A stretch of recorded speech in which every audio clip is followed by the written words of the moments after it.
lembaga penelitian ya seperti LIPI dan sebagainya. Ini saya akan menyampaikan materi tentang baterai aluminium udara ya, device penyimpanan energi murah dan berkelanjutan.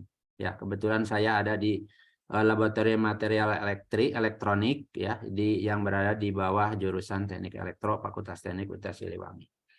Ya. Jadi ini sebenarnya sebelumnya saya ceritanya adalah di bidang material ya, material apa namanya elektronik begitu. Nah, ini saya ingin mencoba untuk mengembangkan untuk bahan ya yang untuk keperluan dari baterai ya. Dalam hal ini adalah baterai aluminium udara yang sudah kami kembangkan gitu sampai saat ini ya dalam tahap penelitian seperti itu.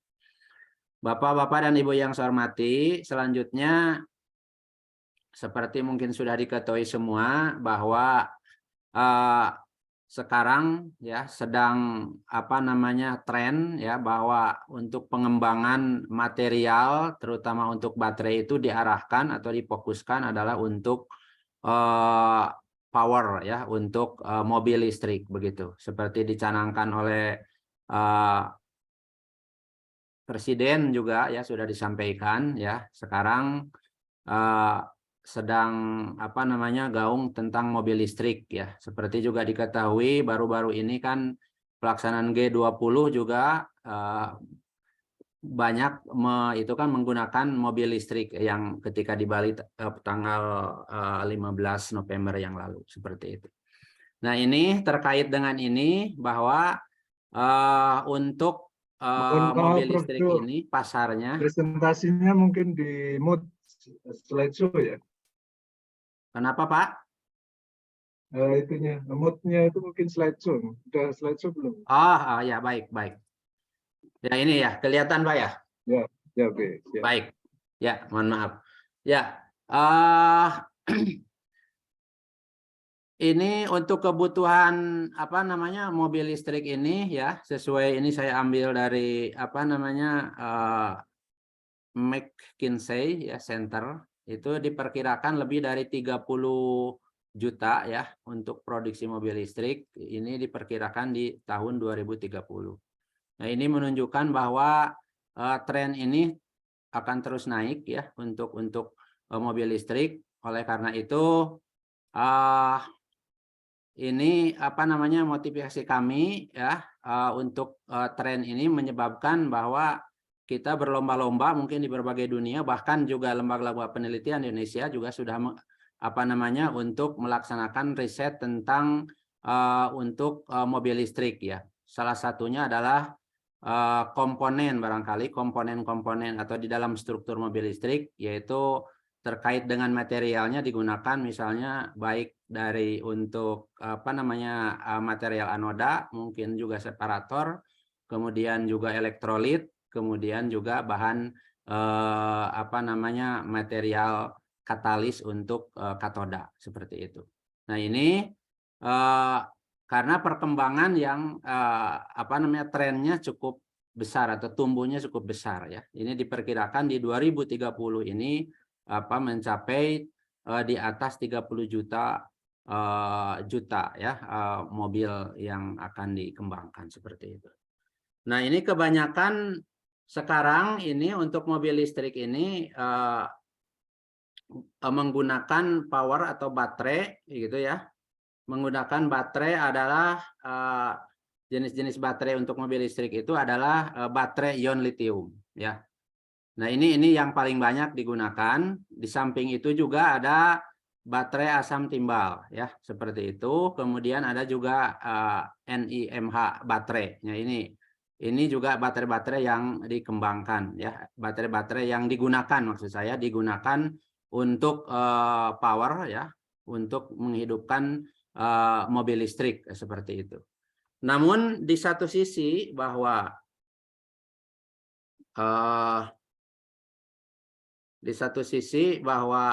untuk misalnya baterai asam timbal ini mengutip dari penelitian yang dilakukan di Pakistan Journal Medicine Science ya, ternyata untuk paparan racun timbal ini pada pekerja perbaikan untuk baterai asam timbal itu bisa diperhatikan di sini. Ternyata nilai dari kandungan tingkat timbal di dalam darah itu lebih dari 40 ya, dari 40 mg per dl gitu ya, seperti itu. Nah, ini diperlukan antara 73 sampai 116. Nah, ini sangat-sangat mengkhawatirkan ya, paparan dari racun timbal gitu ya. Nah, ini menandakan bahwa memang harus sangat hati-hati ketika kita harus menggunakan baterai yang berbasis timbal ini, karena berdasarkan penelitian ini sangat-sangat toksisitas atau sangat beracun dan sangat berbahaya. Dan rata-rata untuk tingkat kadar timbal darah itu kurang dari 40 mg per dl. Itu. Selanjutnya ini untuk penggunaan baterai litium ya. Untuk penggunaan baterai litium, ternyata setelah melihat dari efek kegagalan baterai litium ini bisa diperhatikan di gambar ya.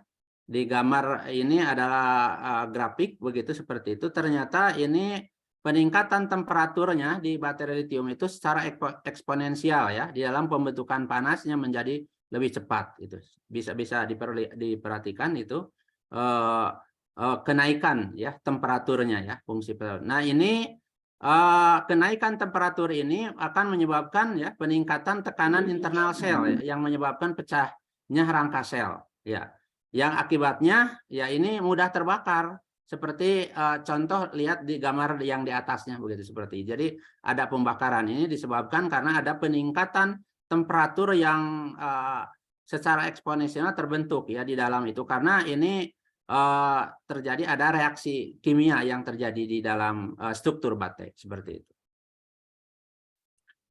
Nah, selanjutnya sebagai satu solusi barangkali ya, sebagai satu solusi ini adalah kita menggunakan baterai sebentar ini baterai logam udara ya. Jadi menggunakan logam udara ini apa keuntungannya ya, menggunakan logam udara ya, melihat dari strukturnya ya. Ini berbeda dengan litium ya, kedua dari struktur anoda maupun katoda itu menggunakan logam gitu ya. Nah, ini juga ya tadi di samping tadi secara teknologi karena temperaturnya itu sangat tinggi gitu ya. Nah, ini untuk baterai logam ini logam udara ini ya, di anodanya kita menggunakan logam ya, di anoda. Nah, ini logamnya berbagai macam logam untuk logam udara. Misalnya saya ambil contoh saja, misalnya litium logamnya, kemudian ada juga aluminium, ada magnesium, ada seng begitu, seperti itu. Nah, ini logam-logam seperti oksigen itu, logam-logam seperti aluminium, magnesium ya, dan lain-lain ini bisa dilihat ini di kandungan di dunia ini sangat di alam ya, maksudnya di alam itu sangat-sangat besar gitu ya. Seperti misalnya aluminium ini hampir mendominasi 8,2%. Yang paling banyak sebenarnya silikon ya untuk itu. Kemudian besi, kemudian kalsium. Nah, ini di alam ini tersedia banyak ya, sehingga memungkinkan bahwa dengan menggunakan keberadaan ini ya, memungkinkan baterai itu ya, dengan adanya memanfaatkan kelimpahan ini akan lebih murah, kan seperti itu. Yang kedua, di katoda ya, di katoda itu adalah menggunakan oksigen dari udara ya. Nah, ini kita tahu bahwa ya oksigen di udara itu bebas ya, sehingga ya saat ini masih bebas ya. Mudah-mudahan nanti ke depan juga masih ya tidak terbatas, kan seperti begitu. Sehingga untuk katoda udara ini bebas dan melimpah ya. Artinya dari segi ekonomi ya, dari segi ekonomi ini murah. Kalau memang kita betul-betul secara teknologi kita bisa mengaplikasikannya untuk baterai logam udara. Kemudian secara teknologi ya penggunaan oksigen juga menyebabkan bobot baterai itu berkurang secara signifikan ya. Ya berbeda ketika dari struktur baterai misalnya anoda maupun katoda harus menggunakan logam begitu ya. Nah, ini akan menyebabkan strukturnya akan lebih berat barangkali apabila dibandingkan ketika salah satu struktur di katodanya harus menggunakan oksigen. Ya, ini akan menjadi ringan. Kemudian juga akan menyediakan lebih banyak ruang kosong untuk penyimpanan energi. Nah, di samping itu juga ya bahwa ini menurut beberapa penelitian ya, beberapa penelitian yang sudah dilakukan ternyata kapasitas spesifik untuk baterai logam udara itu juga tinggi ya. Ya ini tinggi itu hampir 2 sampai 10 kali lebih tinggi dari baterai ion litium ya. Seperti itu. Nah, keuntungan menggunakan baterai logam udara ya atau juga salah satunya adalah aluminium udara. Di sini baterai tidak memerlukan listrik karena tidak memerlukan pengisian daya ya. Kayak ini sampai saat ini ya beberapa penelitian itu menunjukkan ya baterai itu memang untuk baterai AL udara ya itu adalah baterai primer ya. Jadi memang belum bisa diisi ulang. Tapi ada beberapa juga penelitian di Jepang itu juga sudah ada baterai aluminium udara yang bisa diisi ulang. Kemudian larutan aluminium hidroksida yang dalam baterai bekas dapat didaur ulang juga, dibersihkan begitu sampai bisa dikembalikan ke semula atau bisa dibersihkan seperti itu. Kemudian teknologi baterai aluminium udara lebih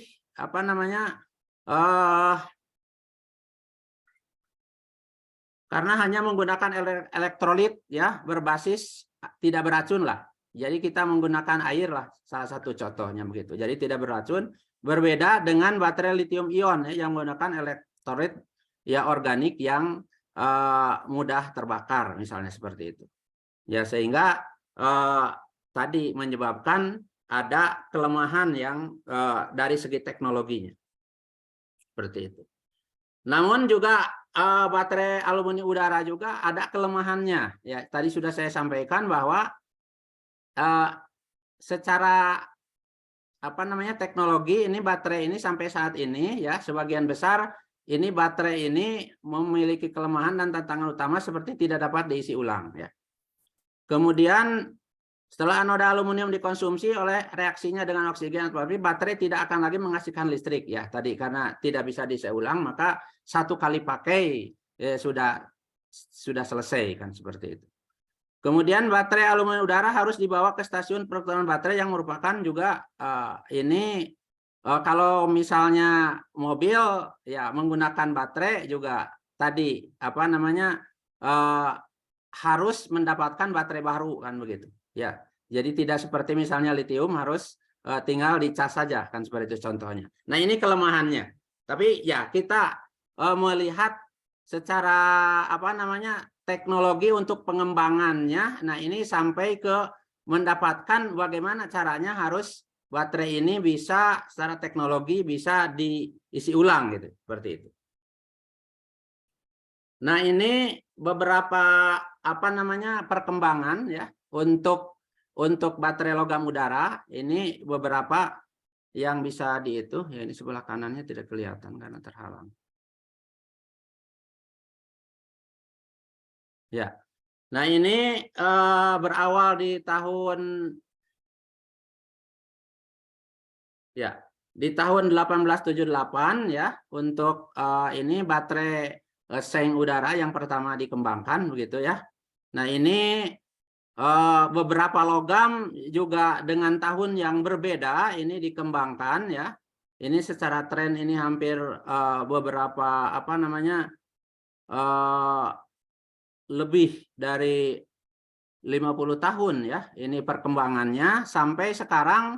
Nah ini ada di 2012 ini baru untuk 2006 ini untuk litium oksigen. Nah ini ya juga sudah dikembangkan menggunakan elektrolit organik ya.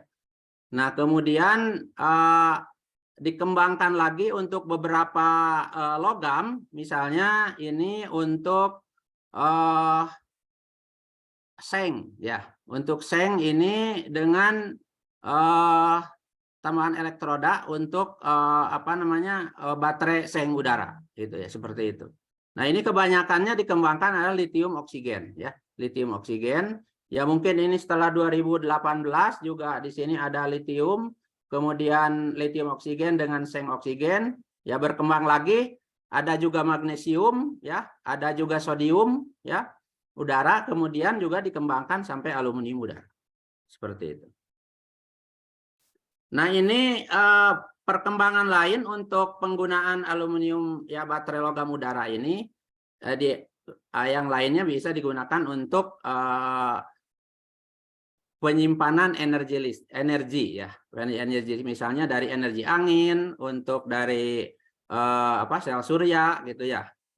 Kemudian juga bisa digunakan yang sebelah kanannya digunakan untuk mobil ya, untuk peralatan elektronik yang lainnya dan sebagainya. Nah, ini salah satu contoh. Jadi ini bisa dilihat perbandingannya di atas, ini di persentase ya, persentase untuk penggunaan barangkali ini ya, yang ada di alam barangkali ini ya. Yang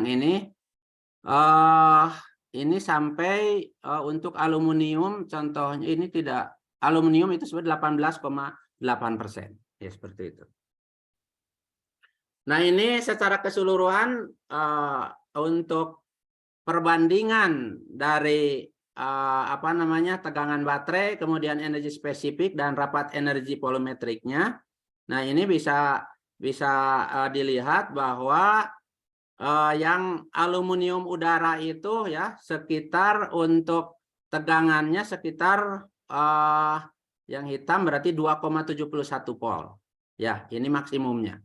Kemudian untuk energi spesifiknya itu adalah 5.779 ya watt jam per kilogram. Kemudian untuk rapat energi density-nya, rapat energi volumetriknya sekitar 10.347 watt jam per liter. Ya, ini menunjukkan bahwa aluminium udara ini hampir sebanding dengan magnesium, dan kalau kita bandingkan dengan litium, ini ternyata aluminium udara ya secara teoritis ini bisa lebih besar ya, lebih besar terutama untuk menghasilkan energi spesifik dan rapat density seperti itu. Selanjutnya untuk secara mekanismenya ya, untuk struktur dari aluminium udara ini menggunakan elektrolit larutan ya, yang sebelah kiri, gambar sebelah kiri.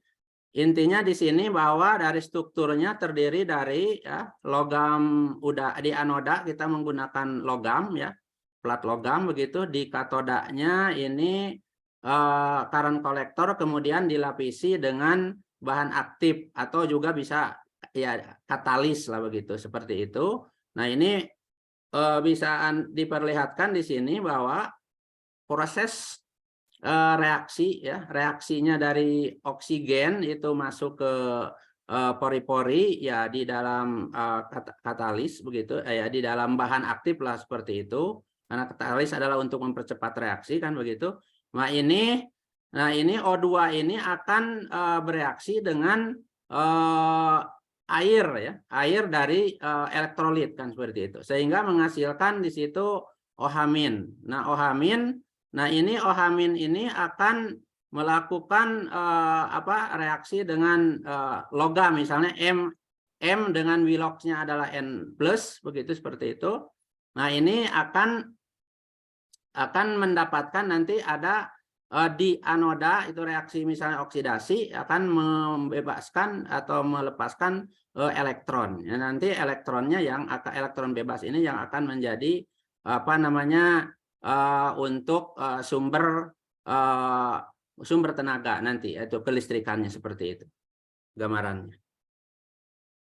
Nah, ini secara umum adalah reaksi yang terjadi ya untuk logam misalnya, yang menjadi fokus utama adalah aluminium ya, di sini ya. Tadi yang sudah saya sampaikan bahwa di apa namanya di anoda ya, di katoda, maaf, di katoda itu adalah ya oksigen ditambah H2O. Nah, ini H2O-nya dari elektrolit ya. Nah, ini di sini ya akan menangkap 4 elektron bebas yang sudah dibebaskan tadi di anoda begitu. Nah, menghasilkan 4 OH-. Nah, dari OH- ini akan bereaksi dengan aluminium ya. Nanti akan menghasilkan AlOH3 ya. Bisa Al2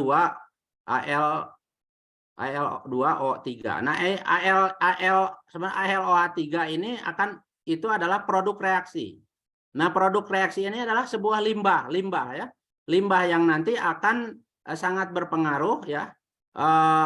Di katoda itu akan menjadi pasif, akan menutupi permukaan anoda ya maupun katoda. Ya, ini juga akan menyebabkan pengurangan ya interaksi yang terjadi di dalam baterai, sehingga akan menyebabkan degradasi terhadap kapasiti dari sel baterai. Nah, ini bisa diperhatikan bahwa perbandingan saja untuk metal air ya,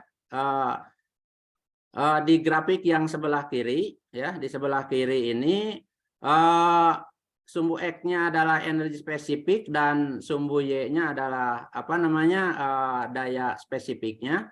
Bisa dilihat bahwa untuk logam udara itu mempunyai energi yang tinggi ya, yang tinggi, sehingga di grafik kanan bisa juga dilihat semua bahwa ini Al udara itu selain ya di pertengahan ini mempunyai energi spesifik yang tinggi juga ya, kemudian rapat daya juga yang tinggi seperti itu.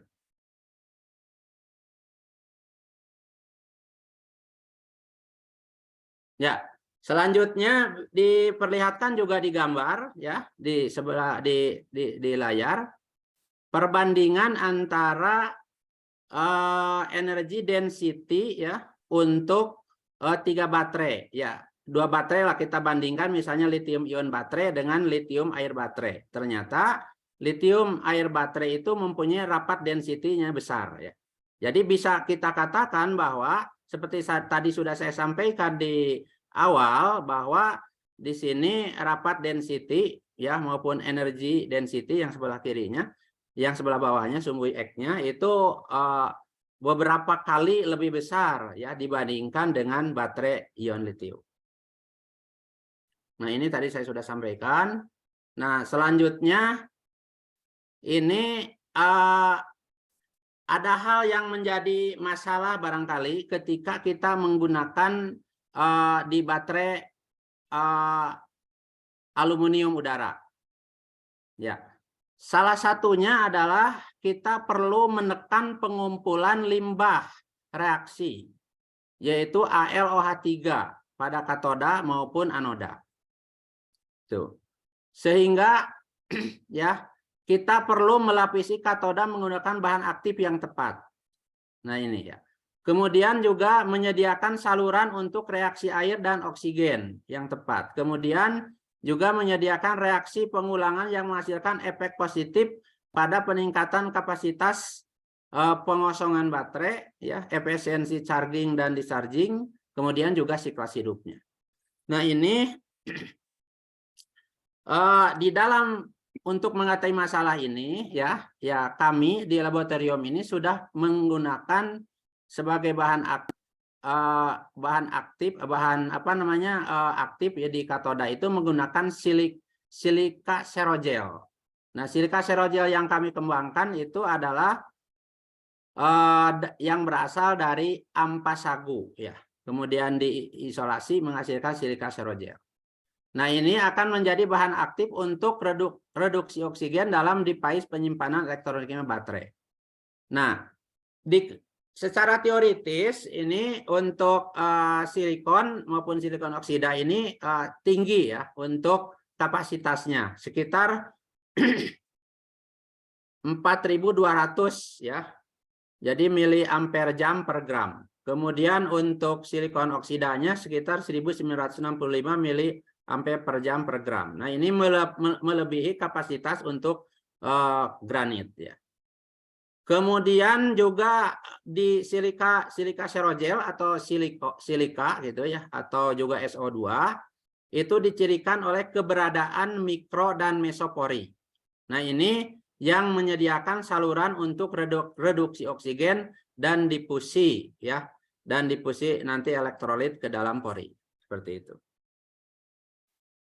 Nah, ya meskipun diketahui bahwa SiO2 itu mempunyai konduktivitas sangat rendah ya, sekitar 10⁻⁴ Siemen per meter.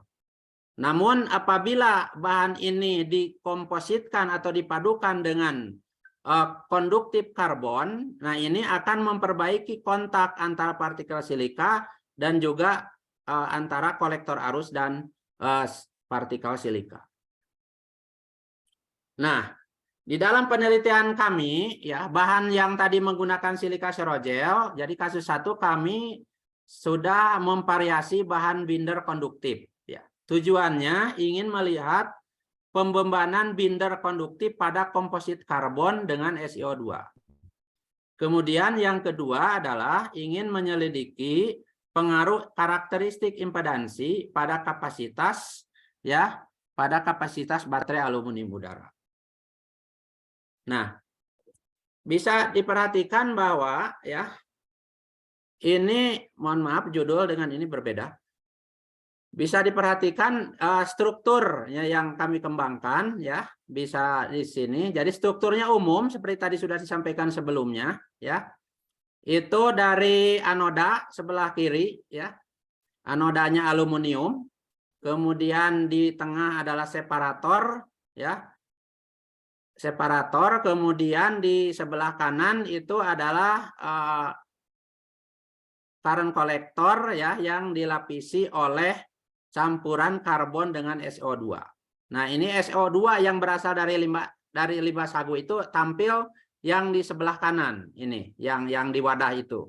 Nah, ini luas permukaan spesifiknya sekitar 343,9 ini meter pangkat 3 per gram. Kemudian diameter pori rata-rata sekitar 8,76 nanometer. Ini berada di wilayahnya atau di region untuk mesopori.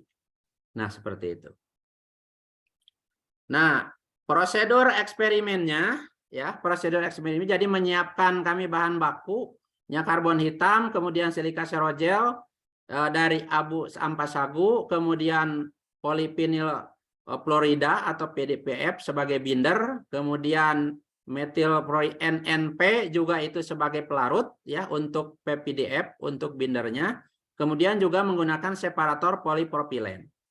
Dan kami di sini dalam eksperimen ini mengatur ya, dalam sampel mengatur SiO2-nya atau silikonnya, yaitu 60%, 70%, 80% dan 85%. Nah, ini sebelah kanan gambar ini adalah persiapan ketika kami membuat pelapisan dari komposit dari binder dengan SiO2, kemudian juga ada carbon black-nya ya, ini membuat lapisan seperti gambar sebelah kanan ditampilkan. Nah, kemudian kami buat strukturnya seperti yang tadi, struktur yang seperti ini ditampilkan seperti ini. Kalau sudah dibuatkan strukturnya dirakit begitu ya baterainya. Nah, ini kami mengukur tentang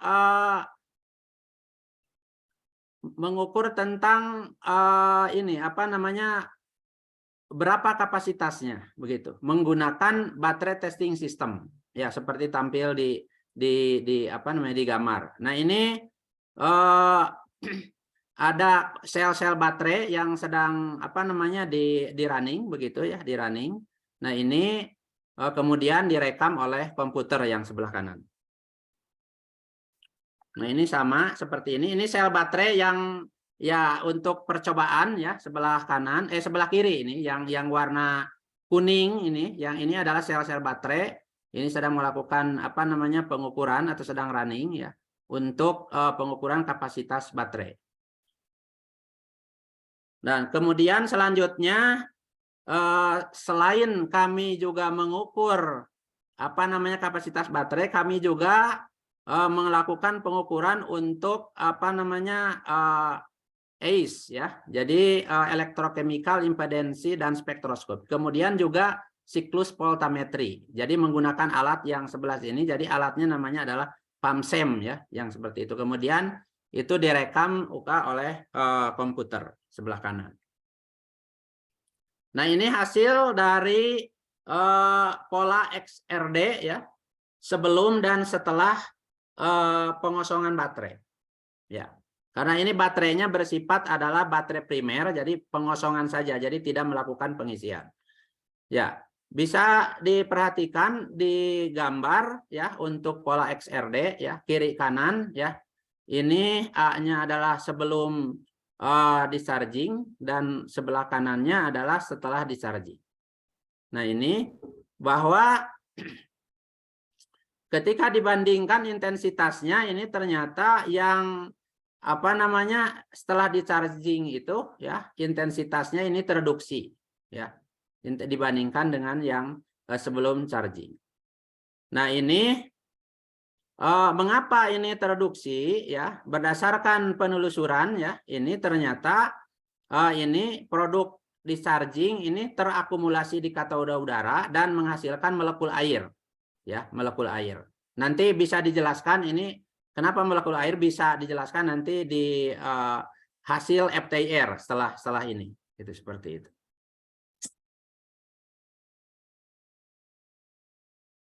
Nah, ini menyebabkan bahwa ya karena ada molekul air di di katoda udaranya ya, di bahan tadi silika ya, campuran silika serogel dengan binder PPDF itu ya, ini merubah struktur jaringan silika, berubah karena peningkatan kandungan air seperti itu. Nah, ini adalah hasil FTIR. Jadi ini adalah hasil FTIR. Jadi intensitas katoda setelah discharging ini mengandung puncak yang lebih tajam ini. Ya, terutama ini di 3452. Nah, ini. Ya, dibandingkan yang sebelah kiri, yang ini ya, itu lebih besar ininya atau lebih tajam puncaknya. Nah, ini ternyata ini adalah jadi ada paparan dari gugus hidroksil OH3 ya, yang tadi hasil reaksi ya, produk reaksi ya, yang berikatan dengan hidrogen dan struktur molekul air yang ada di dalam katoda udara gitu ya, seperti itu. Selanjutnya bisa membandingkan juga hasilnya ya, ini hasilnya antara yang kita melihat intensitas terintegrasi ya pada tadi yang 3000 itu ya, yang 3000 jadi intensitas reaksi yang melihat yang ini ya di 3452. Nah, ini bisa dibandingkan ya, di sebelah sumbu X itu adalah kandungan bindernya dan di atasnya adalah intensitas terintegrasi ya. Ternyata sampel setelah di-charging mengandung lebih banyak struktur molekul air ya, yang terikat dalam sampel ya. Ini secara umumnya seperti itu ya, lebih tinggi ini grafiknya, dan reaksi samping reduksi selama proses di-charging. Nah, ini jadi ada tadi. Jadi molekul air itu yang berasal dari limbah produk reaksi yang tadi ALOH3 ya, yang menempel atau yang terpapar pada katoda udara begitu, seperti itu. Nah, selanjutnya bisa juga dilihat ini adalah hasil SEM. Ya, hasil SEM ya, ini sebelah kiri jadi ada dua gambar, kiri kanan AB CD begitu. Jadi A-nya adalah ngurut ke bawah itu adalah yang sejajar dengan A, itu adalah sebelum discharging. Kemudian yang sebelah kanan ini adalah setelah discharging. Nah, bisa dilihat ini yang 85% ya dari dari silika serogelnya, ya. Ternyata permukaannya retak dan rapuh begitu ya. Jadi kalau bindernya sedikit, ternyata rapuh ya. Itu sifat dari silika itu adalah yang rapuh karena dia berpori ya, banyak porinya seperti itu. Kemudian pada butir juga dilanjutkan pada yang gambar D, yang D ya. Nah ini permukaan butir terdapat pertumbuhan lapisan seperti kerak. Nah yang diduga ini tampaknya yang lapisan ini adalah merupakan limbah produk discharging yaitu AlOH3. Seperti itu. Sama dengan sampel-sampel yang lainnya yang untuk 70% dan 60%. Ya sama begitu. Namun kelihatan dari permukaan ini yang F dengan H itu lebih padat begitu dibandingkan yang sebelumnya. Ya. Nah, ini tapi intinya kami ingin memperlihatkan bahwa dalam sampel itu ada AlOH3 yang tadi dikaitkan dengan keberadaan molekul air sehingga di pola XRD hasil dari atau setelah discharging itu menyebabkan kandungan airnya tinggi sehingga menyebabkan intensitas intensitas daripada pola XRD-nya menjadi lemah. Itu seperti itu. Nah, selanjutnya ini ingin memperlihatkan ya ini hasil pengukuran dari pengukuran untuk distribusi ukuran pori dari sampel sebelum discharging. Ya, sebelum discharging. Jadi ingin memperlihatkan ya ini juga untuk sampel yang sama ya. Jadi kalau S60 itu artinya silikanya 60%, sampai S85 itu adalah silikanya 85%. Nah, ini bisa kita lihat ini di gamar yang gamar yang ada di dalam tabel di dalam grafik begitu ya, yang kecil. Saya tidak bisa menunjukkan dengan kursor barangkali yang ini. Nah, ini adalah untuk daerah mesoporositas. Ya, mesoporositas itu dalam daerah ukuran pori itu yaitu kurang dari 2 nanometer. Ya, yang sebelah kiri. Ya, ini bisa dilihat bahwa ya ketika silikanya itu adalah itu 60%, itu ternyata dia ukuran pori itu mendominasi, ukuran pori mikroporinya itu mendominasi. Ya, di wilayah itu. Kemudian lambat laun ini ketika silikanya diturunkan begitu, maka mesoporositasnya semakin kecil. Nah, di lain pihak ini di mesopori yang gambar yang lebih besarnya ini di grafik ya, di sini bisa dilihat bahwa ya untuk yang 80 ini, yang 80 kandungan 80 silika serogelnya ini mendominasi, atau yang ukuran dari ukuran pori yang berada di antara 2 sampai 14 barangkali yang terlihat ini, yang dalam rentang mesopori itu yang paling banyak mendominasi di dalam sampel. Kemudian berangsur-angsur ini turun ya, meskipun tadi yang 85 juga yang kandungan silikanya lebih banyak, tetapi di sini kandungannya lebih kecil ya, lebih kecil dari yang 80. Nah ini selanjutnya menurun ya sampai yang ke 60 itu lebih kecil jumlah ukuran yang ada di dalam daerah mesoporositas. Nah, ini pori-pori ini berasal dari fraksi volume untuk pori-pori terisolasi dan saling terhubung. Nah, ini kami bisa menjelaskan bahwa peningkatan pori ini ya. Jadi peningkatan fraksi volume mikropori dapat dihubungkan dengan peningkatan mesopori tersumbat di katoda udara. Ya. Tadi ya pori-pori yang di mesopori begitu ternyata yang 60% silikanya itu mendominasi. ya mendominasi untuk ukuran mikropori begitu. Ya, ini berasal dari sebenarnya mesoporosity. Ya, cuma mesoporositas cuma kan kandungan bindernya ini sangat berpengaruh terhadap keberadaan mesopori, sehingga sebagian dari pori-pori meso ini tertutup oleh binder, ya, sehingga menghasilkan mikropori seperti itu. Kemudian yang kedua itu adalah fase endapan ini yang tadi, sehingga pori itu menurun, ya, menurun di mikroporosity.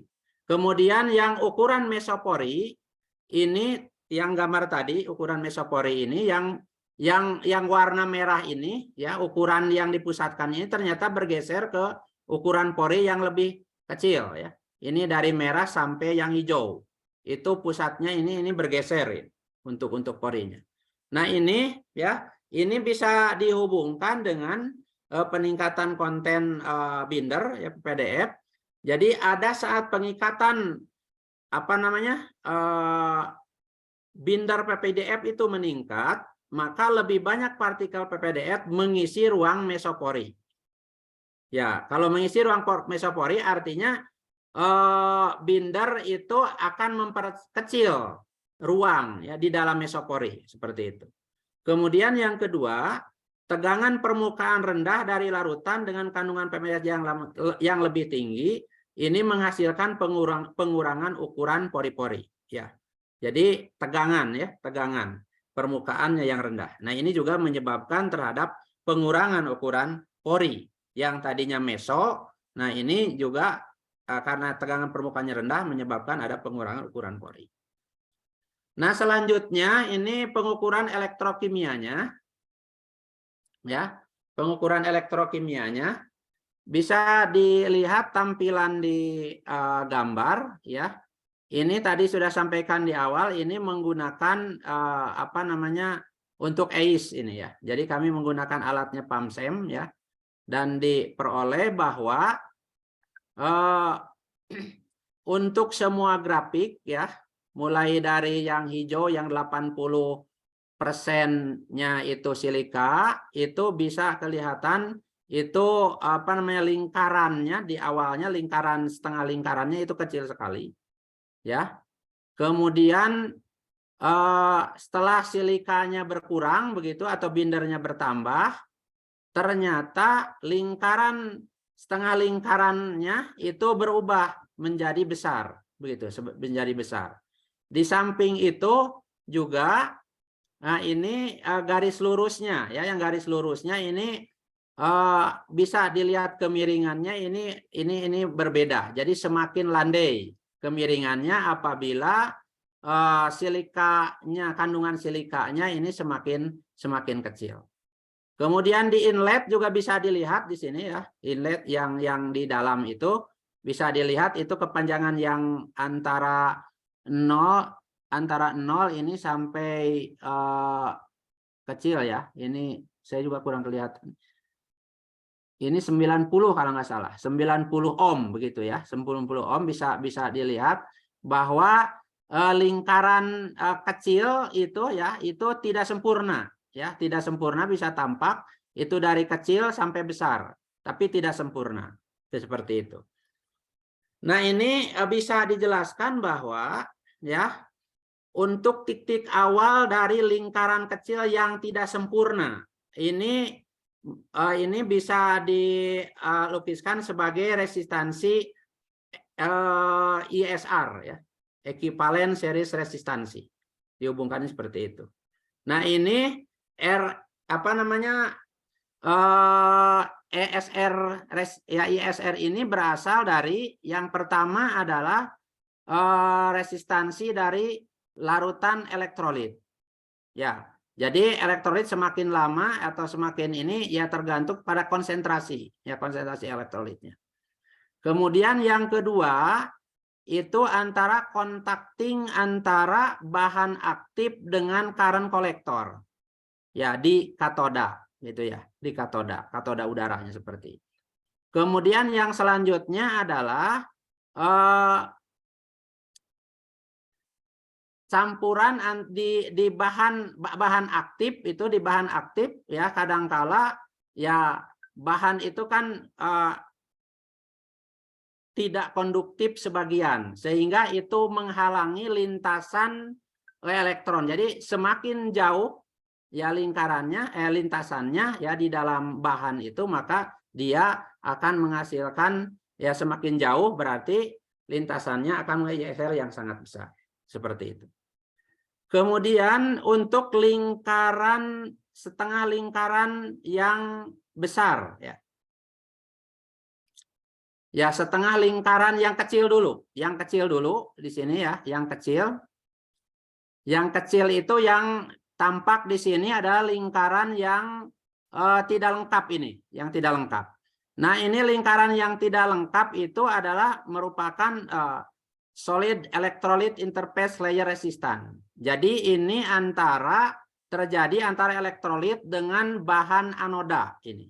Ya, dengan bahan-bahan anoda. Nah, ini terjadi karena tadi misalnya disebabkan karena ada limbah yang menutupi atau mengendap di dalam anoda. Nah, ini menyebabkan ya ada penambahan terhadap resistansi ini.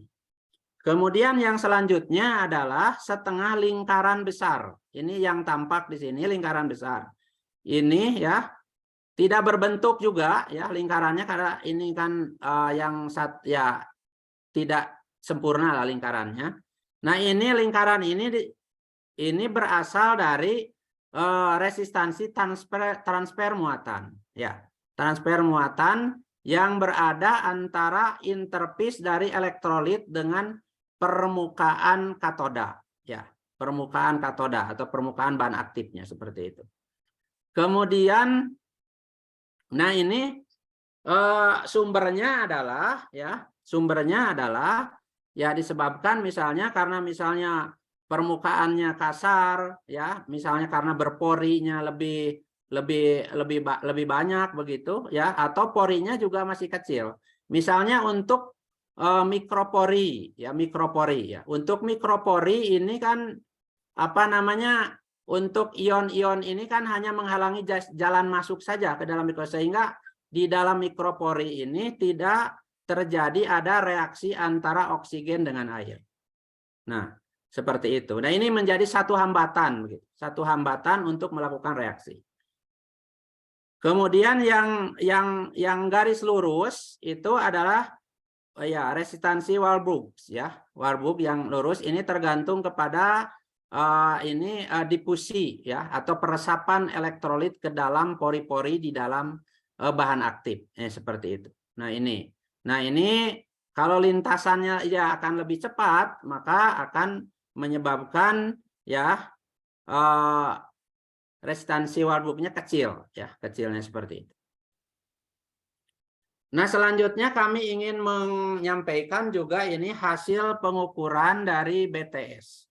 Baterai testing system ya. Jadi mengukur ini kapasitas dari baterai. Nah, namun yang disampaikan di sini adalah melihat waktu pengosongan baterai ya. Waktu pengosongan baterai ini ke dalam beban ya. Ini arus yang digunakan adalah sekitar 10 mA ini ya untuk pembebanannya.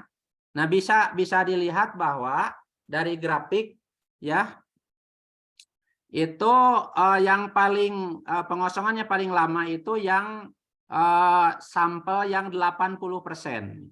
Yang 80% ya. 80% kandungan silikanya ya, 80%. Kemudian diikuti oleh yang 85, kemudian 70 dan 60. Nah, ini ya. Bisa diperhatikan di gambar bahwa di awal pengosongan itu terjadi drop tegangan ya.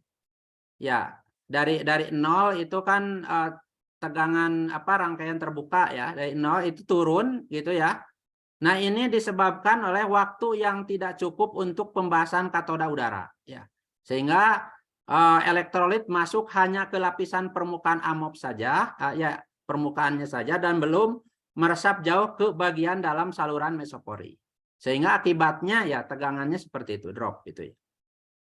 Kemudian selanjutnya juga pemblokiran pintu masuk elektrolit ke mikropori dan pembentukan produk discharging terikat dalam loker air di saluran mesopori. Jadi ada beberapa hal yang terkait, ada penurunan dari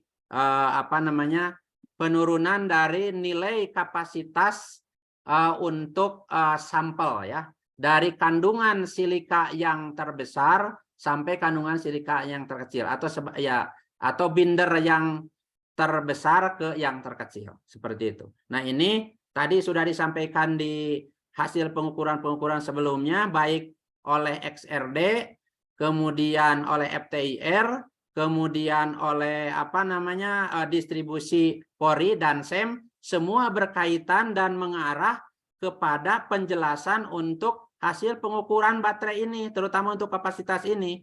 Jadi di sini bisa disimpulkan dari beberapa eksperimen sebelumnya bahwa di sini ada pemblokiran pintu masuk elektrolit ke mikropori dan pembentukan molekul air di saluran mesopori, sehingga bisa menghalangi interaksi antara itu, seperti itu di katoda udara. Nah, ini bisa dilihat juga di hasil eksperimen ya, gambarnya ini. Eksperimen kami menggunakan anoda keramik silika serogel 100% ya. Kemudian yang satu adalah anoda TiO2 100%. Jadi pure 100% ditambah binder lah begitu ya ininya. Jadi tidak menggunakan karbon hitam begitu ya, seperti itu. Kemudian juga ada hasil di situ tanpa di anoda itu tidak ditutupi begitu. Di katoda jadi di sini yang grafik yang warna hitam ini, sisi anoda itu tidak tidak dilapisi dengan SX maupun TiO2. Jadi yang hanya dilapisi itu adalah di katoda ya, di katoda udara.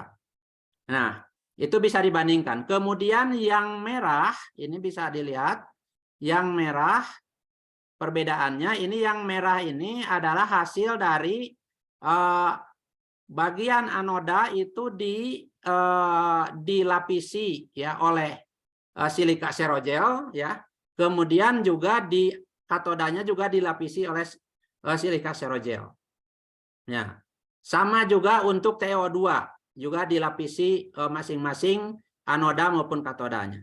Bisa dilihat bahwa di grafik ya, di grafik ternyata ini yang tanpa katalis anoda itu mempunyai ya, di ini ya, mempunyai kapasitas arusnya ya, kapasitasnya itu adalah sekitar kurang lebih ini 280 mAh ya per gram, ini seperti itu. Nah, jadi jauh lebih tinggi dibandingkan dengan yang lainnya sekitar 150 ketika harus di bagian anodanya dilapisi begitu, seperti itu. Namun ada keuntungannya juga ternyata yang di bagian anoda itu. Nah, ini di awal-awal ini tidak drop itu tegangannya begitu. Jadi relatif stabil, cuma menghasilkan kapasitas yang lebih rendah saja. Dari segi tegangan itu adalah plateunya ini kan hampir seluruhnya plateu lah seperti begini mah. Jadi datar begitu ya. Datar dibandingkan ketika tidak menggunakan bahan aktif di anoda, yang ternyata terjadi drop tegangan itu di awal-awal pengosongan seperti itu. Nah, ini perbandingan ya, perbandingan dari beberapa hasil ini ya. Perbandingan dari beberapa hasil bisa dilihat ya di tabel, barangkali bisa kelihatan ya di sana ya. Ini di referensi 15 ya, yang dilakukan silika serogel juga dengan grafit begitu ya, menghasilkan tegangan stabil di antara 0,98 dan waktunya hanya 8,92 jam. Nah, ini kebetulan ini adalah referensi jurnal kami begitu ya, perbandingannya itu sekitar 8,92 ya jam untuk waktu dischargingnya. Ya. Kemudian yang sekarang itu apa namanya kompositnya atau paduannya adalah silika sorogel dengan karbon begitu. Karbon black. Ternyata di sini punya waktu hampir sama tegangan stabilnya di 0,96.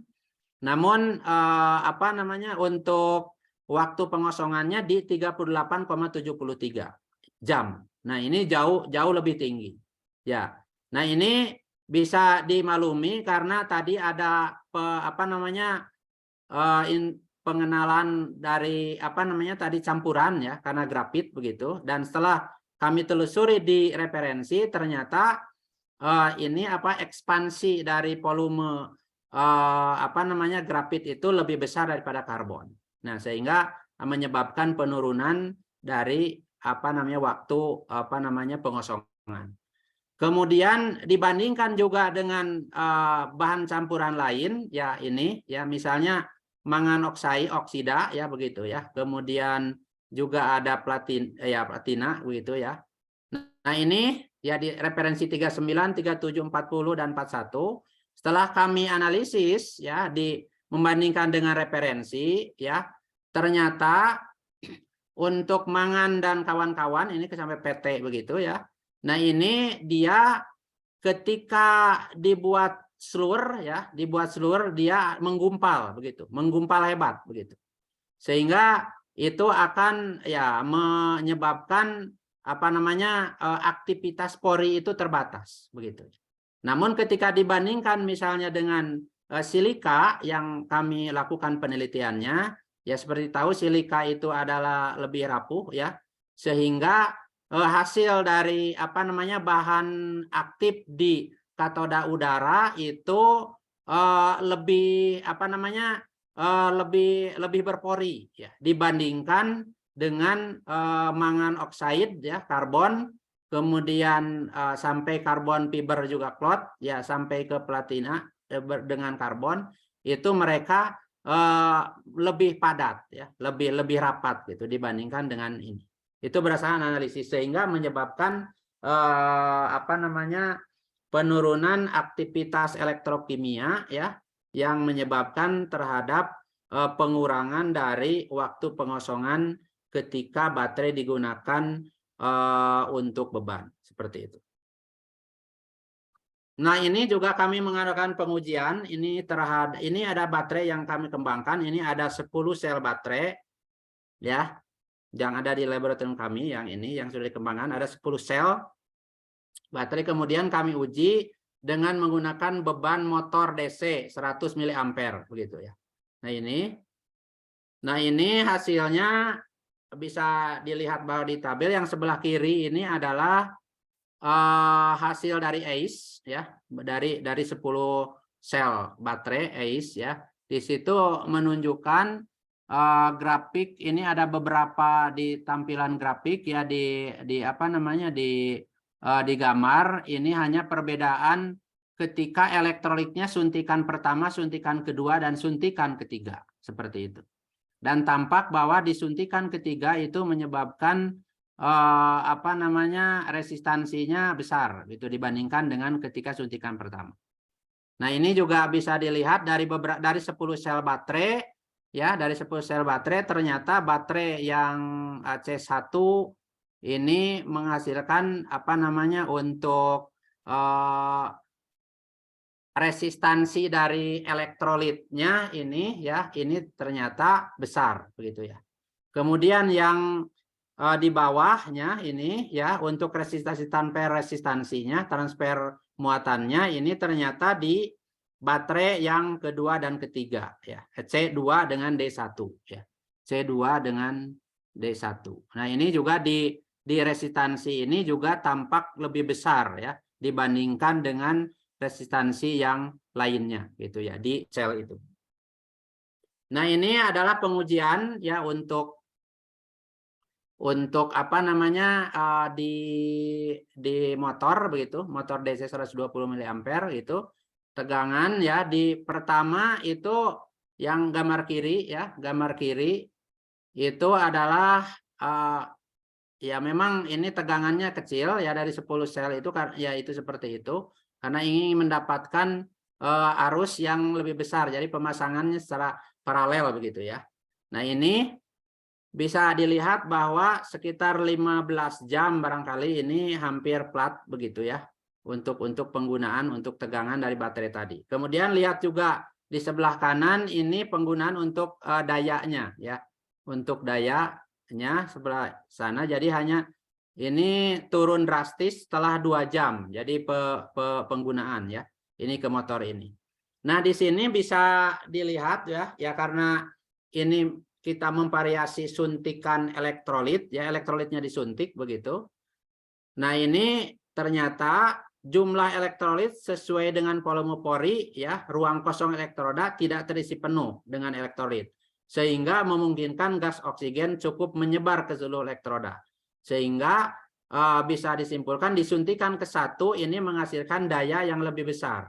Ya, jadi masih ada ruang kosong ya di apa namanya di pori-porinya begitu seperti itu ketika dilakukan suntikan pertama sehingga memungkinkan oksigen itu masuk dan melakukan reaksi secara lengkap di dalam pori.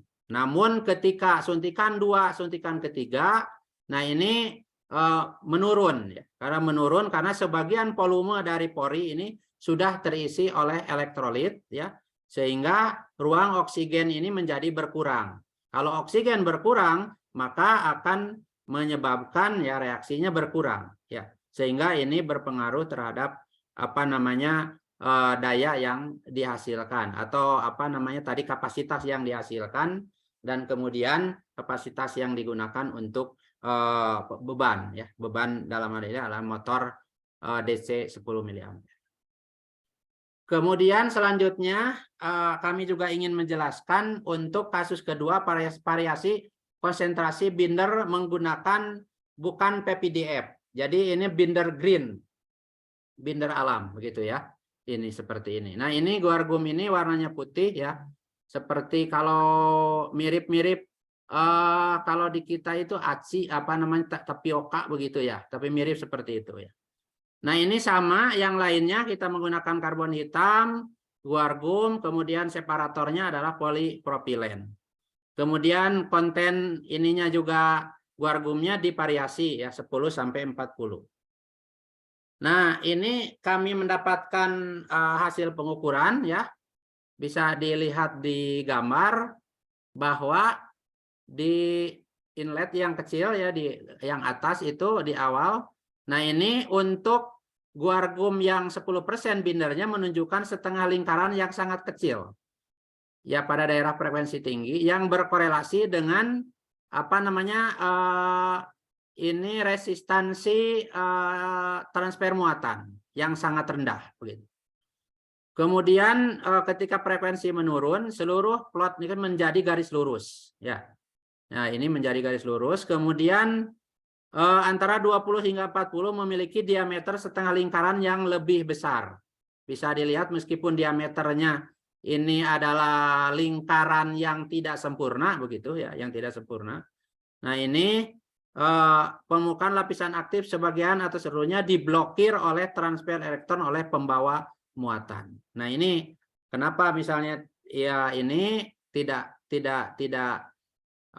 lingkarannya tidak sempurna, ini karena permukaan lapisan aktif sebagian atau seluruhnya diblok ya untuk transfer elektron oleh pembawa muatan. Nah, ini model rangkaian ekivalennya ya. Bisa dilihat ya mulai dari resistansi apa ISR ya tadi ya ISR-nya, kemudian resistansi transfer muatannya, kemudian wallbook resistansinya, kemudian juga ada kapasitansi double layer di antara permukaan atau interface antara elektroda dengan elektrolit. Yang tabel juga menunjukkan hal yang sama, ternyata di sini RS-nya ada perubahan yang sangat drastis ya dari binder yang 10% ke 20%. Ya, sampai ke 40%. Ini sangat-sangat besar perubahannya.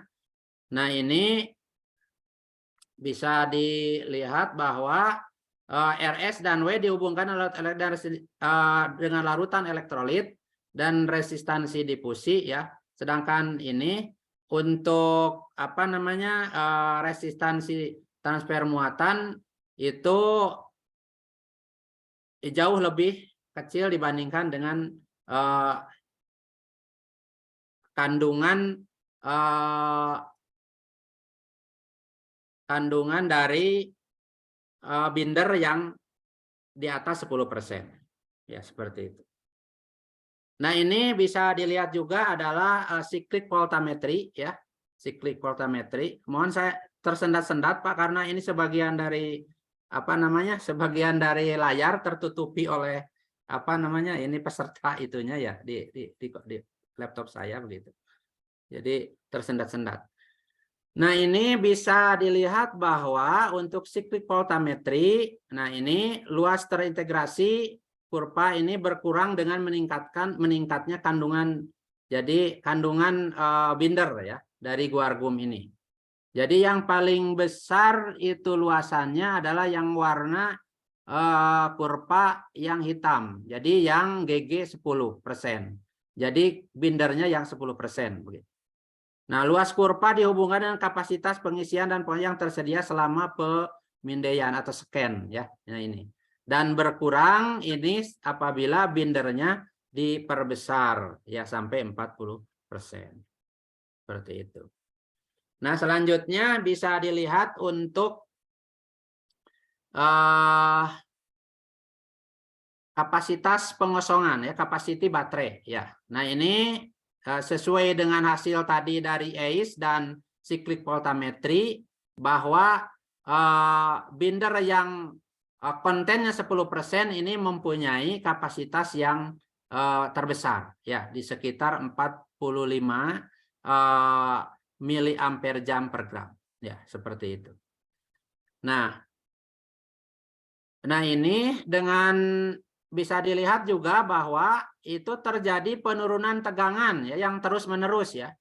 Ya ini ketika binder divariasi dari terkecil ke terbesar.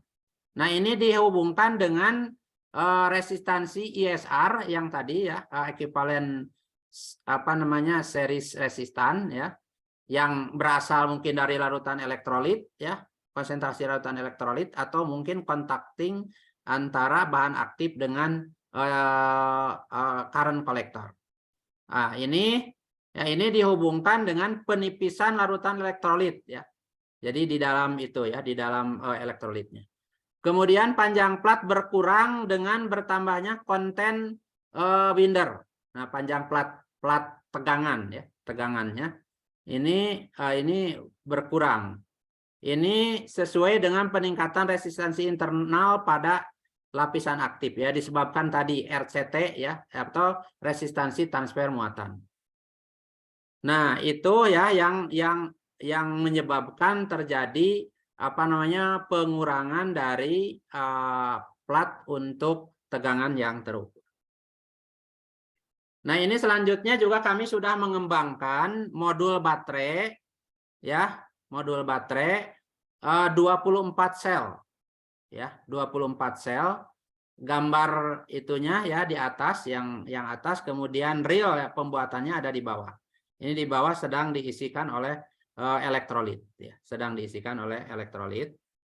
Nah, ini di sini kami ingin melihat ya input masuknya volume oksigen ke dalam baterai begitu. Ya.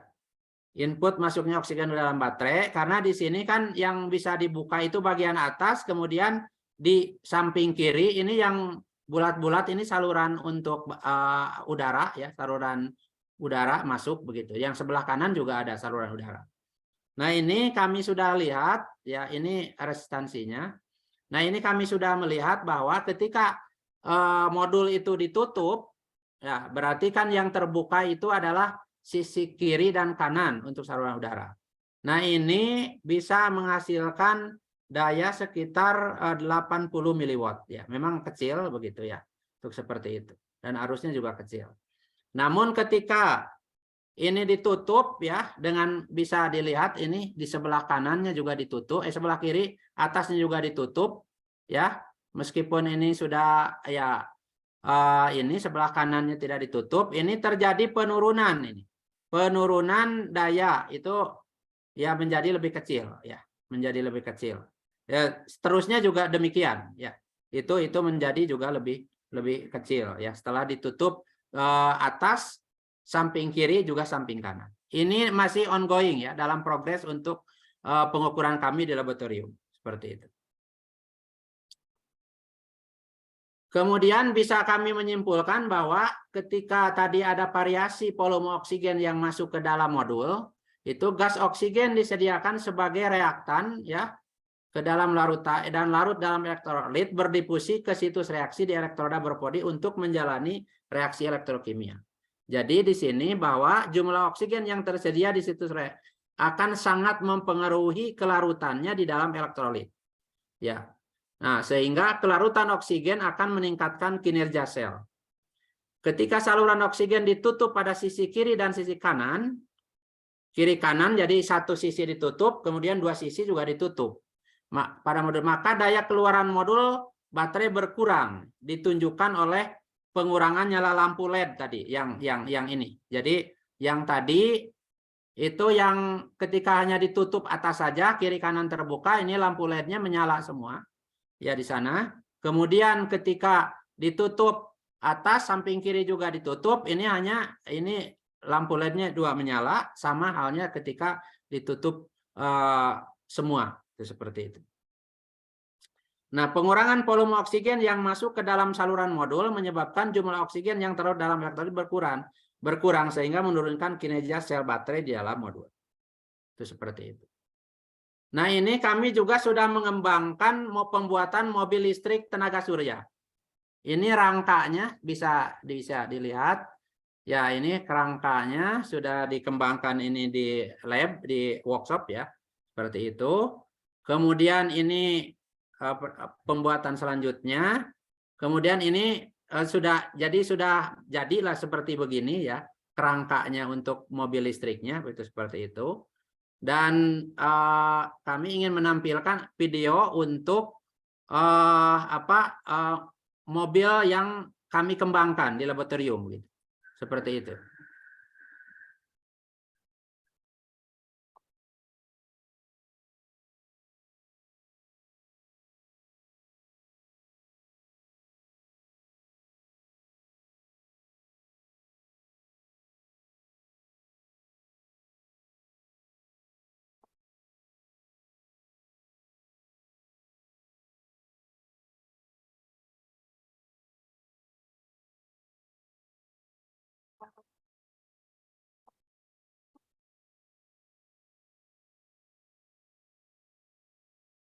Nah, itu sekilas video dari progres kemajuan penelitian yang terkait dengan mobil listrik ya di laboratorium kami. Selanjutnya masih ada ini PPT ya. Itu mengenai kesimpulan. Ya. Jadi kesimpulannya ini yang terakhir barangkali telah dikembangkan baterai aluminium udara menggunakan material aktif berbasis keramik silika serogel dengan variasi binder, guargum, dan PVDF, variasi jumlah elektrolit, dan input volume oksigen. Jumlah elektrolit sesuai dengan volume pori dari volume pori, ruang kosong elektroda tidak terisi penuh dengan elektrolit, sehingga memungkinkan gas oksigen cukup menyebar ke dalam seluruh elektroda, sehingga menyebabkan peningkatan dari kapasitas baterai. Kemudian pengurangan volume oksigen yang masuk ke dalam saluran modul baterai menyebabkan jumlah oksigen yang terlarut dalam elektrolit berkurang, sehingga menurunkan kinerja sel baterai dalam modul baterai. Nah, demikian barangkali apa yang ingin saya sampaikan. Ya, terima kasih. Assalamualaikum warahmatullahi wabarakatuh. Waalaikumsalam warahmatullahi wabarakatuh. Terima kasih Prof. Arifin yang sudah menyampaikan paparannya. Kita lanjutkan dengan diskusi dan tanya jawab. Ya, ini saya bacakan nih pertanyaan yang tertulis di chatbox ya. Bagi yang ingin bertanya silakan ditulis di chatbox, nanti saya bacakan.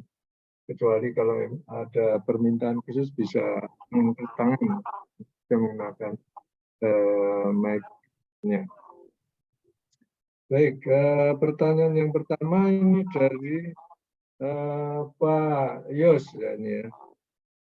Ada dua pertanyaan. Yang pertama, di samping soal beban, hal-hal apa saja yang perlu diperhatikan agar penggunaan baterai logam udara ini bisa bertahan lama? Satu pertanyaan dulu, Pak. Nanti saya bacakan kalau udah ini dijawabnya satu-satu aja.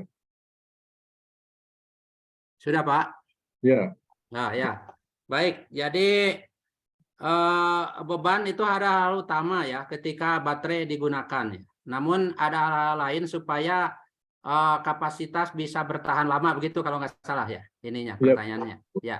Jadi hal-hal yang perlu diperhatikan yang tadi saya sudah jelaskan juga, bahwa itu kita melihat parameter teknologi ya, misalnya tadi parameter-parameter yang ada di dalam untuk supaya bisa baterai bertahan begitu. Yang pertama, kalau kita menggunakan apa namanya, di katoda udara itu kan ada namanya bahan aktif ya. Nah, ini bahan aktif ini kan diperlukan untuk melakukan reaksi ya, reaksi dari apa namanya, dari elektrolit maupun nanti dengan oksigen seperti itu. Sehingga kita harus memang mengembangkan saluran untuk reaksi ya. Untuk reaksi itu yang ya yang pertama begitu, sehingga nanti kalau misalnya memungkinkan misalnya dari ion-ion elektrolit itu masuk misalnya apa namanya dalam jumlah yang besar begitu ya, artinya untuk melakukan reaksi di dalam pori ini akan menyebabkan kapasitasnya lebih besar ya, lebih besar, sehingga nanti ketika digunakan terhadap beban itu akan cukup waktu lama untuk melakukan apa namanya pengosongan daripada baterai itu sendiri. Hal yang lain yang mungkin perlu diperhatikan untuk apa namanya baterai udara ini adalah temperatur baterai ya. Jadi temperatur baterai ini akan sangat mempengaruhi terhadap kenyamanan baterai untuk bekerja begitu ya. Nah, ini juga sangat diperlukan untuk temperatur. Maka tadi kita juga mengidentifikasi apa namanya impedansi yang terjadi di dalam baterai atau hambatan-hambatan internal yang terjadi dalam baterai atau di dalam sekelompok sel baterai di dalam modul. Nah, ini juga sangat-sangat diperhatikan. Seperti itu, Pak, ya jawaban dari saya. baik. Berikutnya pertanyaan yang nomor 2, Pak. Seberapa besar kecenderungan aplikasi baterai ini di dunia transportasi? Ada contoh realnya? Ya, jadi ada beberapa negara yang sudah mengembangkan ya, seperti India ini ya. Kalau saya sendiri sampai saat ini baru dalam tahap riset yang dilakukan ya, sesuai dengan roadmap kami di laboratorium ya. Mungkin dalam ke depan, mungkin 5 tahun ke depan atau 4 sampai 5 tahun ke depan kami ya insya Allah untuk bisa mengembangkan. Tapi ini berdasarkan mungkin juga sudah diketahui oleh bapak-bapak ya, di negara-negara seperti India kemudian juga Israel ini baterai ini sudah baterai aluminium udara ini sudah dikembangkan lebih lanjut untuk transportasi, terutama untuk mobil listrik. Namun memang kelemahannya tadi bahwa seperti diketahui bahwa tadi kami sudah sampaikan bahwa dari hasil pengukuran untuk baterai ini memang dayanya relatif kecil ya kapasitasnya, sehingga mungkin perlu ada apa namanya rekayasa yang nanti bisa meningkatkan apa namanya kapasitas baterai sehingga memungkinkan untuk diaplikasikan ke mobil listrik yang lebih luas. Seperti itu, Pak, jawaban. Baik. Pertanyaan berikutnya dari Pak Sunarto. Ada 3 pertanyaan. Yang pertama, apakah hasil penelitian intens ini sudah dipatenkan? Dua, kalau belum, bagaimana kalau ilmunya dicuri oleh orang lain dan dipatenkan oleh orang tersebut?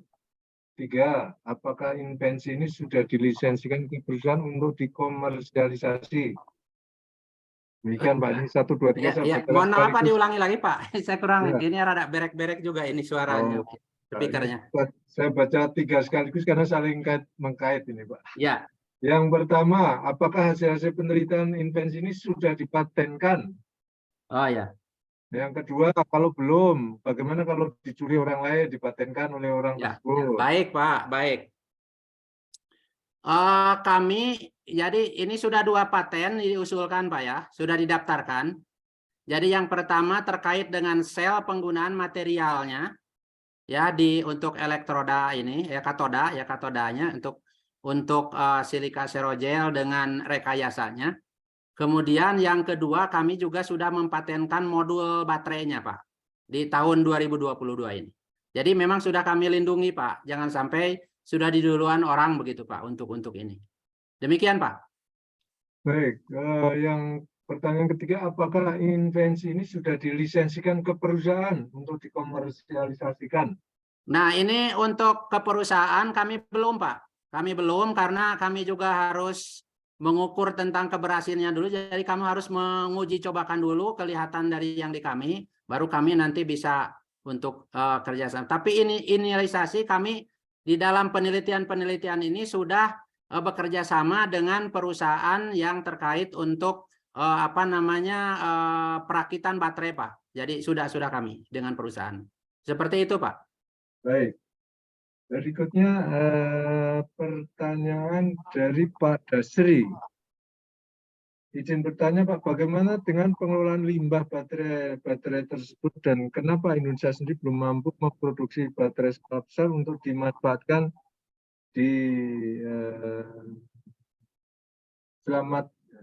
dimanfaatkan di dalam negeri? Terima kasih.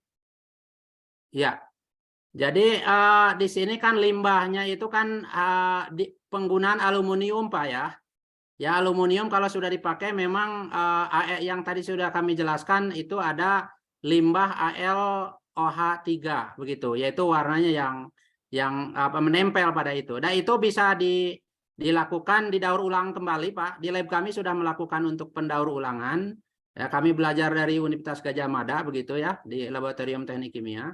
Jadi kami sudah berkunjung ke sana beberapa tahun yang lalu begitu. Jadi kami sudah mendaur ulang dan tidak menggunakan plat baru dari logam aluminium itu, tapi kami sudah melakukan daur ulang untuk itu. Nah itu sebagai satu langkah untuk menjaga lingkungan jangan sampai limbah ini menumpuk ya begitu seperti itu Pak dan mencemari lingkungan. Seperti itu Pak. Baik, berikutnya dari Mas Amar Jebal Balat. Selamat sore Bapak Arifin, perkenalkan saya Amar dari Teknik Elektro. Saya sangat tertarik dengan sumber energi yang dihasilkan oleh baterai. Sebelumnya saya mohon maaf, pertanyaan saya di luar dari materi, saya sering pindah-pindah, ada pengalaman dari sekian banyak lokasi tempat kerja saya. Banyak sekali limbah baterai yang menumpuk. Pertanyaan bagaimana cara saya mengolah limbah baterai tersebut agar bisa digunakan kembali. Hitung-hitung mengurangi pengeksploitasian alam. Ya. Ya, untuk baterai primer memang yang komersial ini, ya maksudnya itu barangkali Pak ya. Jadi yang komersial ini banyak misalnya baterai ABC dan lain-lain. Ya seperti itu, ya setelah dipakai kan tidak dibuang. Dibuang begitu ya. Dan ini menumpuk menjadi sampah seperti itu. Ya, salah satu alternatif yang mungkin bisa dikembangkan tadi ini sebenarnya juga tadi sudah sampaikan itu adalah untuk mendaur ulang Pak. Mendaur ulang sebagian komponennya bisa kita gunakan ya tidak harus menjadi baterai kembali tetapi komponen-komponen itu bisa digunakan untuk komponen-komponen device yang lain begitu yang bisa kita manfaatkan.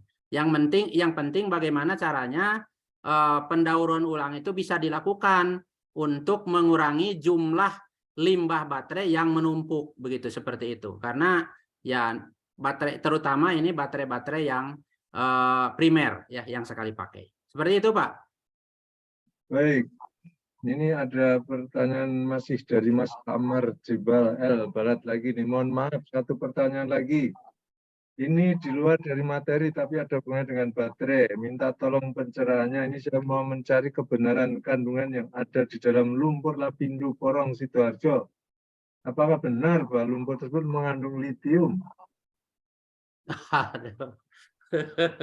Nah, itu kan harus melalui kajian penelitian itu ya dari lumpurnya itu sendiri gitu ya, harus diteliti begitu ya, ini di laboratorium ya, seperti itu ya. Kalau saran saya barangkali ya yang pertama itu ya harus harus apa namanya, harus diteliti dulu kandungan apa yang ada di dalam lumpur itu, yang mungkin ya logam-logam yang terlibat yang ada di sana ya bisa diidentifikasi dulu begitu, baru tahu itu ada litiumnya atau tidak ada. Seperti itu Pak dari saya. Oke, baik. Berikutnya dari Pak Wisnu Aji. Apakah baterai jenis ini berpotensi menggeser baterai litium secara industri yang ada saat ini? Ya, saya kira untuk ini tadi saya sudah jelaskan di awal ya. Nah, ini karena baterai ini berkembang terus ya, dari segi penelitian maupun juga dari segi aplikasi ya. Ya, ini kan berjalan sangat terus, dan saya meyakini ke depan ini juga masyarakat juga akan pintar ya, mengerti tentang lingkungan begitu, sadar akan lingkungan, akan bahaya atau bukan bahaya, akan kelemahan-kelemahan dari baterai litium ya. Karena juga baterai logam udara secara umum ini juga mempunyai kapasitas yang tinggi. Kemudian lembaga-lembaga penelitian juga di dunia, bahkan mungkin Indonesia juga berkembang untuk bersama-sama meneliti baterai. Saya meyakini bahwa ke depan ini baterai ini menjadi satu alternatif untuk mengganti baterai litium ya, begitu. Namun dari roadmap mungkin berapa tahunnya ini saya kurang begitu ini, tapi ke depan insya Allah baterai hijau ini bisa menjadi solusi begitu ya, sebagai alternatif untuk mengganti baterai litium. Saya demikian Pak. Baik, ini yang di chatbox ini sudah habis ya. Mungkin ada yang lagi yang ingin bertanya bisa disampaikan secara langsung. Saya buka ini mikrofonnya. Silakan kalau mau ada bertanya secara langsung. Sambil menunggu pertanyaan, mungkin saya yang bertanya ini, Prof. Arifin, Ya. tim penelitinya kalau di tempat Bapak ini ada berapa orang nih, yang meneliti khusus baterai ini? Yang Dan meneliti itu jadi ada 2 orang Pak sebenarnya, ditambah dengan bersama-sama mahasiswa saya. Mahasiswa mungkin ada 15 orang begitu Pak.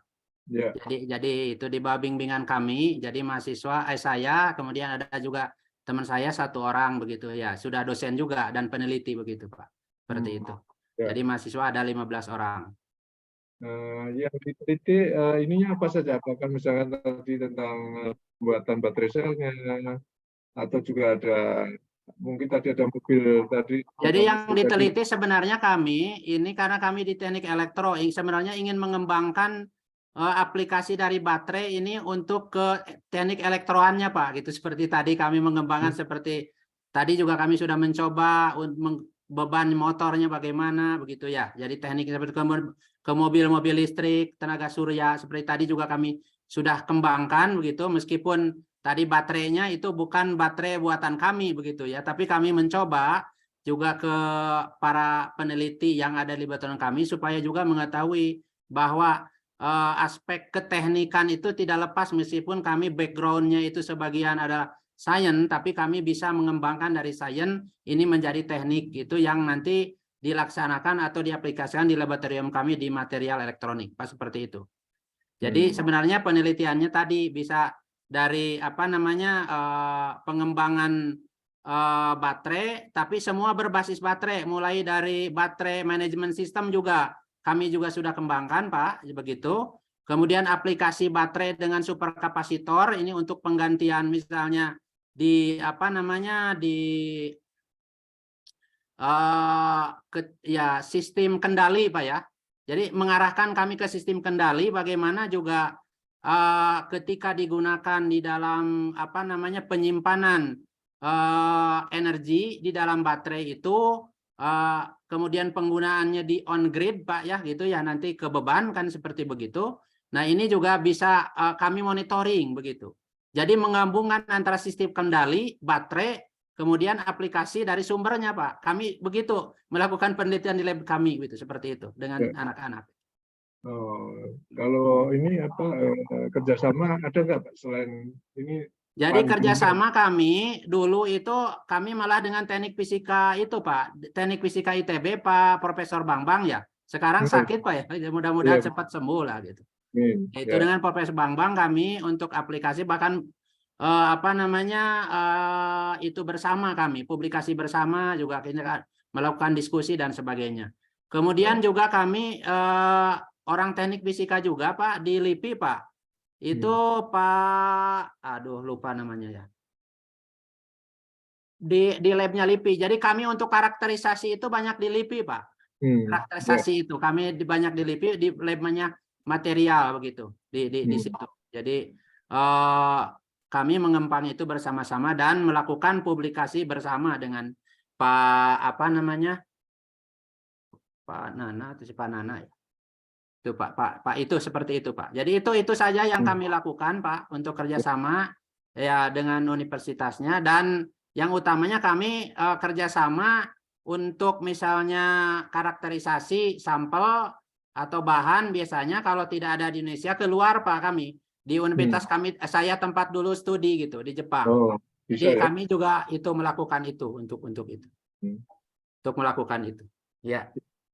Ini tentang apa baterainya sendiri itu ada target sampai berapa lama lagi, berapa tahun lagi itu bisa dibuat selnya yang bisa diaplikasikan. Ya, jadi berdasarkan roadmap kami, ya, mohon maaf, ini mudah-mudahan di 2030 Pak kami punya target begitu Pak, sesuai dengan roadmap penelitian kami di lab seperti itu. Insya Allah 2030 kami bisa mengaplikasi ini, terutama yang sedang tren sekarang informasi adalah mobil listriknya gitu Pak.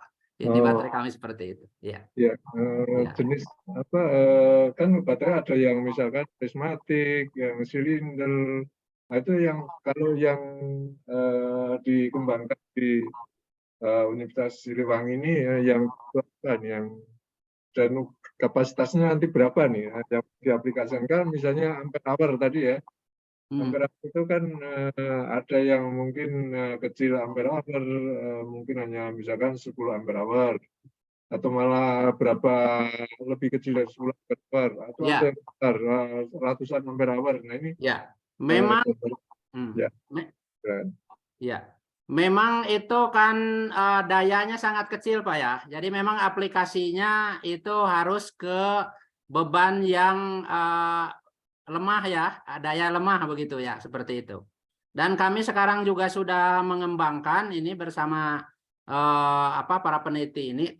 Kami ingin mengembangkan seperti senter Pak, senter apa namanya berbasis baterai aluminium udara Pak. Jadi tadi aplikasinya seperti itu. Jadi berangsur-angsur. Jadi apa namanya center ya bahasa Indonesianya itu. Bahasa Indonesianya.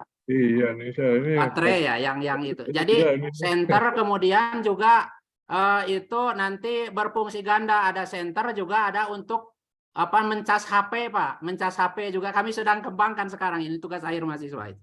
Iya. Seperti itu. Itu semua diambil dari baterai aluminium udara begitu. Iya. Ya. Ini ada ini dari Mas Semar Jibal tadi nih, mohon maaf Pak Arifin, ini saya menunggu hasil penelitian Pak Arifin dan kelompok analisanya dari lumpur lapis karena banyak berita beredar di sekitar porong steril yang belum valid hingga menimbulkan kebingungan, karena saya sendiri juga bingung. Semua orang bingung, nggak punya alat untuk pengujiannya. Saya kurang jelas Pak pertanyaannya Pak.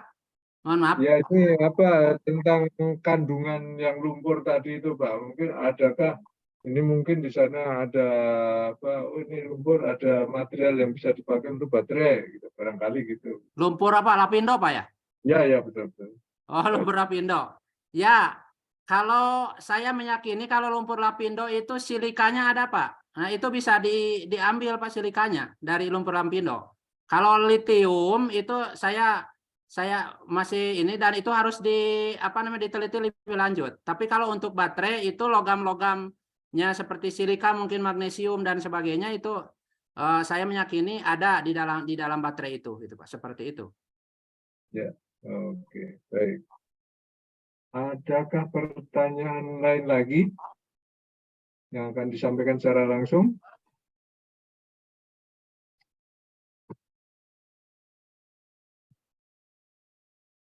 Kalau tidak ada pertanyaan lagi, kita akhiri acara sore hari ini. Sekali lagi, saya atas nama Badan Kejuruan KPI mengucapkan terima kasih yang sebesar-besarnya kepada Profesor Arifin, Lab Material Elektronik, Prodi Elektro Universitas Siliwangi yang sudah menyampaikan paparannya. Ini muncul pertanyaan lagi. Gimana, mau dijawab atau Ya, tidak ini, Pak? disampaikan saja Pak. Oke, baik nih. Ini dari Pak Arif Apandi ini. Apakah kedepannya baterai udara ini dikembangkan seperti kuantum, yang mana baterai kuantum bisa mengisi terus tanpa harus mengganti baterai? Ini lebih hebat lagi nih, Pak. Baterai kuantum Pak. Iya. Oh, ya. Kalau itu kan teknologi mungkin sudah berkembang Pak ya, sudah berkembang. Saya kira wawasan nanti bisa juga bersama-sama untuk berkembang ya. Ya, karena ini kan sebenarnya satu alternatif ya, satu alternatif, bukan mengganti tapi satu alternatif ya. Kita menginginkan untuk baterai ya, dibandingkan dengan kuantum dengan baterai aluminium atau baterai logam udara, ini kan baterai hijau. Kita menginginkan ramah lingkungan ini untuk menjaga kelestarian lingkungan dan menjaga kehidupan manusia menjadi lebih nyaman lah begitu Pak. Jadi sebenarnya tujuan kita itu secara global, secara umum itu seperti itu. Jadi harapannya bahwa di samping satu titik kita bisa meningkat secara teknologi, di sisi yang lain jika kita juga harus bisa menjaga kelestarian alam atau kehidupan manusia juga menjadi aman. Seperti itu Pak barangkali yang mungkin saya bisa sampaikan. Ya, baik. Terima kasih Prof. Arifin yang sudah memberikan jawaban pertanyaan terakhir ini. Terima kasih yang luar biasa. Terima kasih juga kepada Ibu dan Bapak sekalian yang gabung di acara kita sore hari ini. Kita lanjutkan acara kita yang mestinya jadwal Selasa sore kita geser ke hari Jumat sore ya. Ini tentang optimasi pendapatan negara dari metering migas ya, pemilihan sistem metering. Bagi yang tertarik silakan bergabung pada jam 15.30 17.30. Ya. Mohon maaf kalau ada hal yang kurang berkenan, tetap disiplin dengan protokol kesehatan. Salam sehat selalu dimanapun berada. Selamat sore. Terima kasih. Ya. Selamat sore Pak. Terima kasih Pak. Mohon maaf yang terima kasih Prof. Arifin. Ya. Selamat sore. Terima kasih Pak Edi. Ya, Saya Lepa ya dari Rumi Pak ya. Oh ya, ya. Baik. Terima kasih.